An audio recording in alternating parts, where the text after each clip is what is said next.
Donc bonjour Nina, donc nous avons la Bonjour. chance de vous accueillir aujourd'hui. Oui. Et donc Nina voit pour une interview, donc afin de faire votre connaissance et de savoir qui vous êtes un petit peu et tout ce que vous pouvez proposer comme prestation donc D'accord. au public. Donc Nina, d'abord j'aurais aimé que vous nous parliez un petit peu de vous, de votre parcours. Très bien. Alors, je suis, à la base, je suis praticienne en médecine traditionnelle chinoise. C'est le diplôme que j'ai, c'est la profession que j'exerce en cabinet au quotidien. Mais en fait, mon chemin vient de beaucoup plus loin et c'est largement au-delà de la médecine chinoise, c'est ce que je pratique aujourd'hui, c'est ce que je propose. Euh, j'ai eu un diagnostic d'une maladie dégénérative, une sclérose en plaques à 28 ans. Après avoir vécu une vie comme beaucoup de jeunes d'aujourd'hui, un travail accru, pas possible, j'étais dans la mode, je travaillais jusqu'à 3 heures du matin en collection. Je me crevais à la tâche avec beaucoup de passion et beaucoup d'amour pour mon métier. J'avais des fois 2 boulots en même temps, je mangeais mal, mais tout ce qu'on pouvait manger de mal, je l'ai fait. J'ai passé par là avec une addiction au sucre très prononcée. Voilà. Et à 28 ans, mon corps, il a dit stop ici, pas plus loin. Donc, je me suis retrouvée à l'hôpital avec un diagnostic qui m'est vraiment tombé dessus, quoi. Je ne m'attendais pas du tout à ça. J'avais pas de gros problèmes de santé avant. Voilà, c'était du jour au lendemain et je me suis dit, ok, bon, enfin, c'est quoi? Ok, ça veut dire quoi d'être malade et ça jusqu'à la fin de mes jours. Oui. Et le neurologue que j'ai rencontré, c'était un médecin. Donc, en fait, elle a ni pris les pincettes, ni le soin de m'expliquer réellement ce que ça impliquait. Ce qu'il me proposait en termes de traitement, je trouvais ça pas hyper convaincant. Parce que c'était, oui, on vous donne un truc, alors ça va marcher, ça va réduire de 30% les poussées, mais on ne sait pas vraiment si ça réduit les poussées parce qu'on ne sait pas si on vous les aurait eues. Enfin Mm. bref, en plus, j'étais en phase de procréation familiale, donc voilà. Ah J'ai oui. jamais pris un traitement et c'était mon salut. Et à partir de ce moment-là, c'est la vie qui m'a aiguillée à rencontrer les bonnes personnes. Et la première personne que j'ai rencontrée, c'était un médecin qui se disait éducateur du système immunitaire. Il a Mm. pris mon pouls, il a regardé ma langue, il m'a lancé sur le chemin. Et voilà. Et ça a mis j'ai mis 1 an pour stabiliser mon état et ça fait 15 ans que je n'ai pas fait de poussée. Génial. Donc, ça a été pour moi une découverte, une nouvelle vie du Mhm. jour au lendemain. C'était même pas quelque chose de conscient, c'est quelque chose qui s'est présenté à moi et je ne Oui. pouvais pas faire différemment. C'était ça Mm. ou rien. J'ai enchaîné sur 2 grossesses, voilà, pour me retrouver à nouveau dans un état de fatigue absolument monumental. Et c'est là que la médecine chinoise est rentrée en jeu. Et c'est là où j'ai fait mon premier jeûne. J'ai fait ma première cure régénérative des intestins en Allemagne. Mhm. Et j'ai rencontré la médecine chinoise. À partir de là, mon chemin était tracé. C'était un coup de Formidable. cœur et c'était ma nouvelle vie. Mm. Génial. Ah, quelle histoire, c'est une sacrée histoire, hein. C'est vrai que Ouais, c'est un peu ça aussi, la vie par moment, il se présente des difficultés, des choses compliquées. Une maladie, c'est pas rien. ouais. Et C'est c'est ce qui souvent nous comme permet ça. d'avancer. C'est ce qui nous Ouais. permet d'avancer, de rebondir plus haut, plus loin et autrement. C'est Donc, exactement ça, ouais. Pour moi, ça a été vraiment le but d'une nouvelle aventure, d'une vie absolument incroyable que je vis aujourd'hui à travers mes conférences, à travers mon cabinet, à travers les rencontres comme celle-là, en fait, que je peux faire et qui me permettent cette ouverture-là, en fait, de faire partager ça. Parce que c'est quelque chose qui arrive à beaucoup de monde. J'ai beaucoup de monde dans mon cabinet qui sont dans les mêmes circonstances, en fait, de santé. Souvent, c'est un cancer, mais ça peut être n'importe quelle autre maladie auto-immune. bien sûr. Et voilà, donc à partir depuis le début, en fait, ma pratique est axée sur l'alimentation. Ça n'a jamais été autre chose parce que voilà, moi, ça m'a vraiment libéré un champ absolument Alors incroyable. là c'est une très bonne transition parce que ça va rejoindre un petit peu, bon, même si ça c'est pas dans l'ordre escompté à la base, les questions que je voulais vous poser derrière. Pas de souci. Donc on va commencer par l'alimentation, avant la médecine traditionnelle chinoise. Donc vous dites que ça fait partie de votre vie depuis très longtemps et comment ça s'est mis en place déjà? Et aujourd'hui aussi par rapport aux ateliers que vous faites, quel est le type de cuisine que vous proposez et comment ça se passe? Ok. Alors, j'ai commencé, comme dit, avec ce médecin. Au début, c'était un régime sénégalais qui a écrit un grand livre qui s'appelle La médecine ou la troisième médecine, l'alimentation ou la troisième médecine, dans lequel il explique un peu comment ça se passe pour les maladies auto-immunes et l'alimentation et la corrélation entre les deux. Mmh. Euh, et et avec principalement un régime sans gluten, sans lait, de la viande cuite à basse température et la suppression du sucre. Mmh. Donc j'ai fait ça, j'ai essayé autre chose. J'ai pris le chemin d'un médecin suisse en fait qui s'appelle, enfin une naturopathe suisse qui s'appelle Madame Kousmine, qui était très intéressant aussi, qui a œuvré beaucoup dans les années 50, qui a écrit des livres absolument incroyables. J'ai passé par d'autres auteurs russes, des auteurs allemands. J'ai beaucoup lu, j'ai beaucoup expérimenté sur mon propre corps en fait. Eh oui. J'ai essayé plusieurs régimes, plusieurs façons de faire,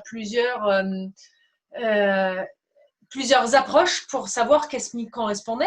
Euh, j'ai jamais vraiment expérimenté le côté du régime, parce qu'un régime pour moi est toujours quelque chose de très restrictif, mais j'étais toujours dans le changement alimentaire, dans l'envie de me dire, mais qu'est-ce que je peux faire pour mon corps? Comment fonctionne mon corps? Mmh.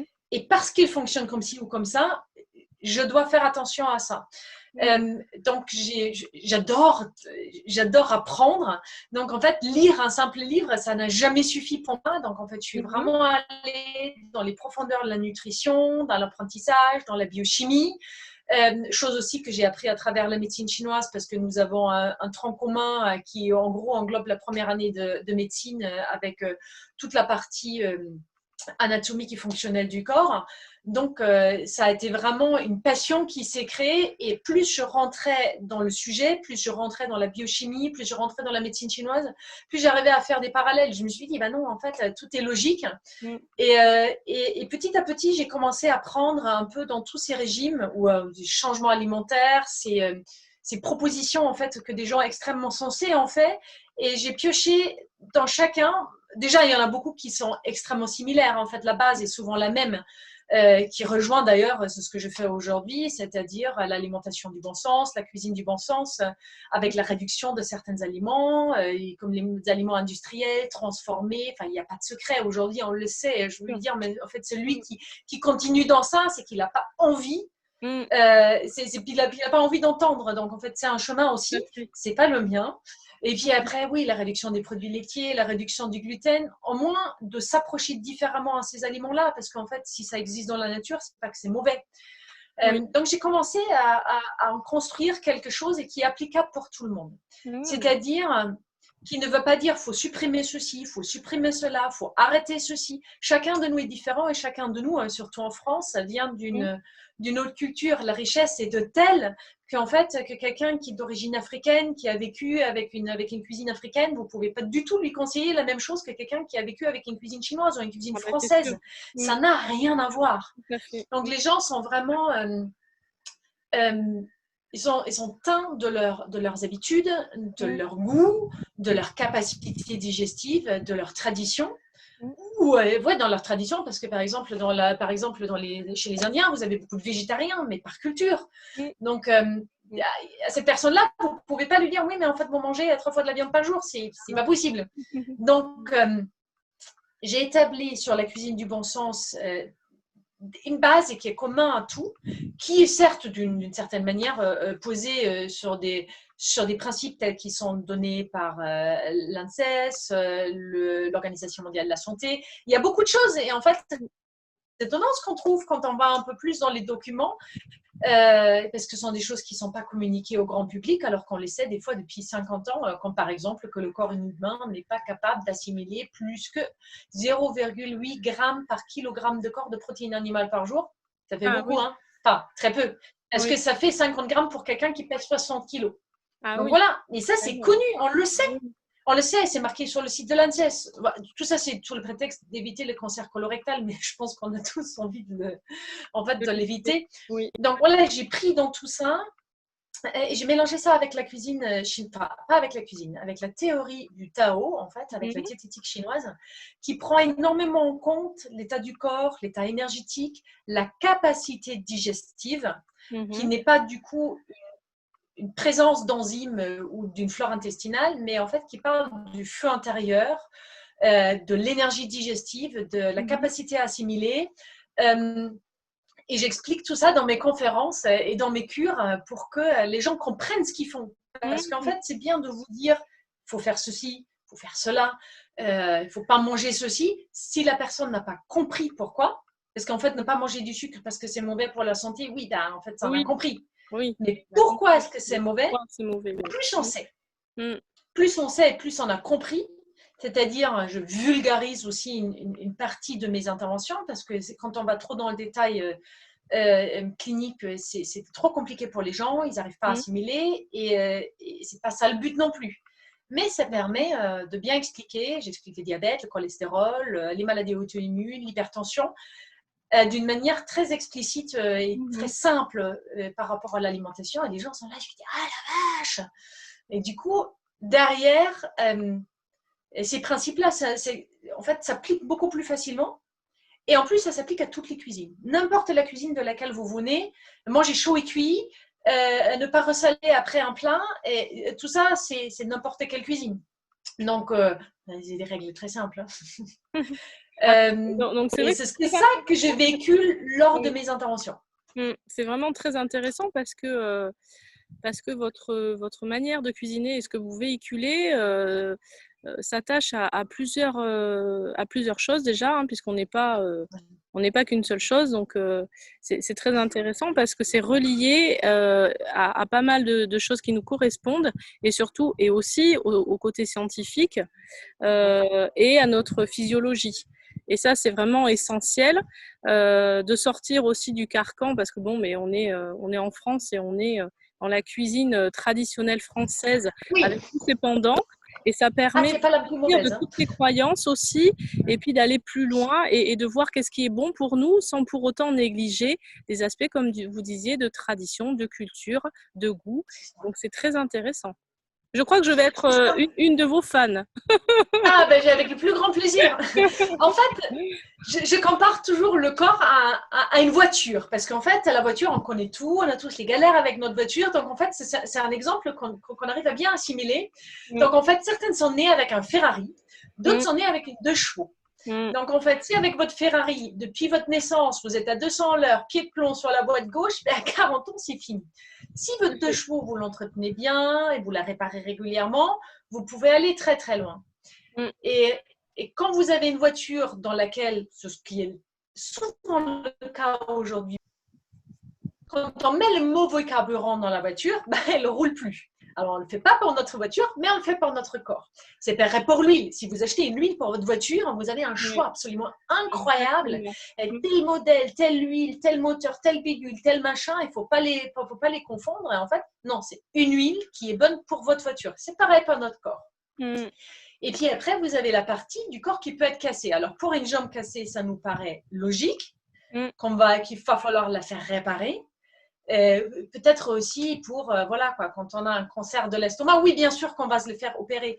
Mais même déjà en amont, quand notre système n'est plus capable d'assimiler correctement les nutriments, alors que nous mettons le meilleur du carburant en mangeant bio et sain, le meilleur huile, en mangeant des trucs locaux et tout ça, mais vous avez beau mettre les meilleures choses dedans, si votre corps n'est pas capable de les assimiler parce que le moteur est cassé, ben en fait, il va falloir le faire réparer. Et c'est pour ça que j'adore cette mélange que j'ai de mes deux compétences, c'est-à-dire c'est la base de tout, c'est l'alimentation, et la réparation, c'est la médecine chinoise.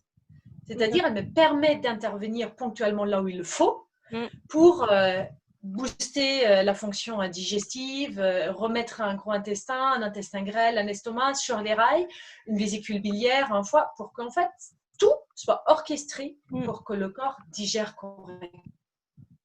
Alors c'est super parce que on l'un est dans l'autre. connectés parce que là vous avez bien clôturé votre explication sur l'alimentation et vous avez fait sans transition une belle transition justement sur la médecine traditionnelle chinoise C'est qui est ça. l'autre question qu'il fallait que je vous pose, que je souhaitais vous poser de manière à mieux comprendre aussi pourquoi vous êtes allé vers la médecine traditionnelle chinoise et justement, c'est ce que vous commencez à expliquer, quels sont les liens avec ce que vous faites au niveau de la cuisine.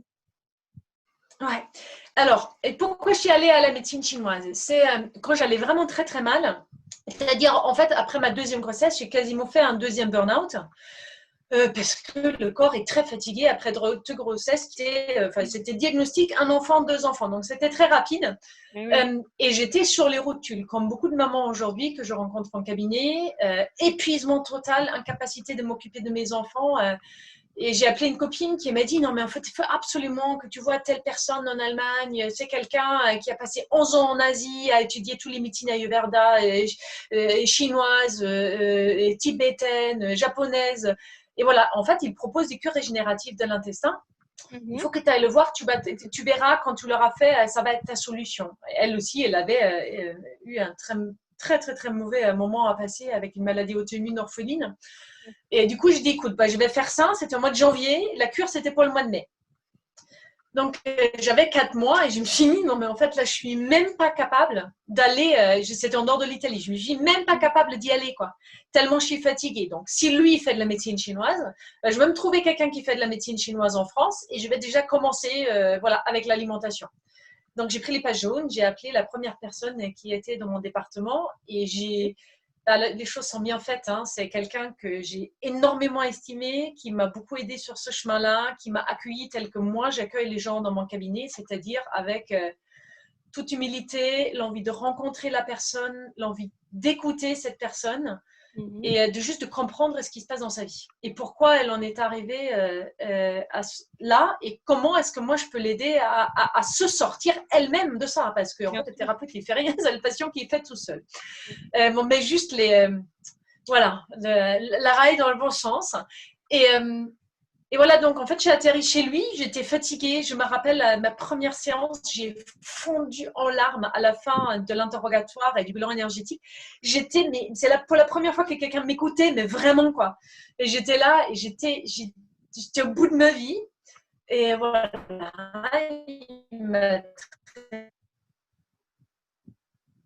et voilà quoi. Et j'avais récupéré 30% de mon énergie. Au bout de 2 mois, j'étais avec le vivant, avec les personnes qui intégraient cette vie et qui pouvaient aller voir d'autres mondes et s'occuper des enfants. Et je me suis dit, c'est incroyable. C'est absolument incroyable. Donc, en fait, avec mes 30% récupérés, je suis allée jusqu'à la cure. J'ai appris énormément de choses sur l'alimentation. J'ai fait un vrai nettoyage de tout mon corps qui a duré 5 jours. C'était sa vie de la tête, sa vie de l'intestin, sa vie de tout. Pendant 3 jours, je pense que j'ai quasiment pas décroché un mot, alors qu'en fait, d'habitude, je tchatche tout le temps. Et au bout de 3 jours, c'était la vie qui revenait dans mon corps. Formidable. Et ça a été une telle expérience sur mon propre corps, un tel vécu de me dire, mais entre avant et après, et entre les deux, il y avait 5 mois, ce qui n'est rien du tout dans une vie de malade. Tout à fait. Je me suis dit, c'est ça, quoi. Et plus je mettais le nez dans la médecine chinoise, ça m'a tellement plu que je me suis acheté des livres et d'autres livres et d'autres livres. Et puis après, je me suis dit, non, il faut que j'apprenne ça. Et voilà, quoi, quelques mois plus tard, j'étais inscrite en formation et j'étais sur le chemin. Et avec ça, j'ai lancé très vite dans mon cabinet et j'ai, par contre, toujours à travers l'alimentation.